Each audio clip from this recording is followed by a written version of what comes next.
ity le zanakay maty io ny sariny ity ny sariny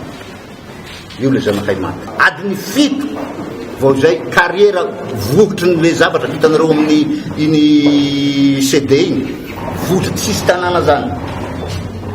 fa de milaza izy hoe nanontanian'ny zokon'olo manodidina koa izy de akany amin'ny 50 kilomètre 70 kilomètre agny ve de izy nampahainony zany fa io fanodikodinan-javatra io fa zahay tsy hanaiky na inoko idona na inoko hatra na izaho tampaky ty lohako ty aleo tampaky maty amboniny zanakoa aleo tampaky ty zaho tsy matahotra fatany fa zay tsy maintsy manao zay hatanany zanakay misy milaza hoe misy adipoko avy aiza adipoko avy aiza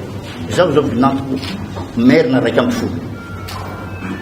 zanako lahy raiky amby folo manambady merina ito adipoko avy aiza zahay tsy miady tsy manao adipoko tsy miady na foko iza fa zahay miady zakany namonony zanakay zay nio di anay eto koa lazaina hoe politiky io politiky naoino satria zany mpanao politiky de vonoiny ny zanako vonoiny ny zanako satria mpanao politiky aho ka izao ry mpanao gazety havako raha hanao politiky